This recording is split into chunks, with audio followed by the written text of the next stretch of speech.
আমি আজকে আপনাদের সাথে গলদা চিংড়ি ভুনার রেসিপি শেয়ার করব। তার জন্য আমি এখানে দেখুন গোটা জিরে, শুকনো লঙ্কা, দারচিনি, লবঙ্গ, এলাচ আর গোটা গোলমরিচ নিয়ে নিয়েছি। এটা শুকনো খোলায় ভেজে গুঁড়ো করে নেব। এরপরে গলদা চিংড়িগুলো আমি ভালো করে পরিষ্কার করে ধুয়ে রেখেছিলাম। তার মধ্যে নুন, হলুদ আর লঙ্কার গুঁড়ো দিয়ে ভালো করে মাখিয়ে নিলাম। নিয়ে এখানে আমি সর্ষের তেল ব্যবহার করছি। এই পুরো রান্নাটা কিন্তু আমি সর্ষের তেলেই করব। সর্ষের তেলের মধ্যে দেখুন আমি চিংড়ি মাছগুলোকে ভেজে নিলাম। হালকা করে ভাজবেন, বেশি ভাজবেন না। তারপরে দেখুন চিংড়ি মাছগুলো ভেজে নেওয়ার পরে এর মধ্যে আমি কুচিয়ে রাখা পেঁয়াজ দিয়ে দিলাম। পেঁয়াজের পরিমাণটা একটু বেশি দেবেন। এরপরে কিছু মশলা অ্যাড করে দিচ্ছি। আদা রসুন বাটা দিয়ে দিলাম, ধনে গুঁড়ো, জিরে গুঁড়ো, লাল লঙ্কার গুঁড়ো, কাশ্মীরি লাল লঙ্কার গুঁড়ো, সামান্য নুন দিয়ে ভালো করে কিন্তু কষিয়ে নিতে হবে।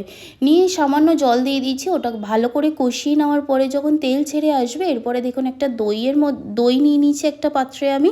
এর মধ্যে ওই মশলার যেগুলো গুঁড়ো করে রেখেছিলাম সেই মশলাটা দিয়ে দিলাম। দিয়ে ভালো করে মিক্স করে এটা ওই কষিয়ে রাখা মশলার মধ্যে দিয়ে ভালো করে নাড়াচাড়া করে টক ভাবটা ব্যালেন্স করার জন্য কিছুটা চিনি দিলাম। দিয়ে ভালো করে নাড়াচাড়া করে পরিমাণ মতো জল দিয়ে দিলাম।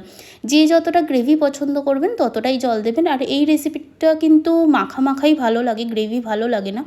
এরপরে দেখুন গ্রেভিটা ফুটে আসার পরে ওর মধ্যে আমি চিংড়ি মাছগুলো দিয়ে দিলাম।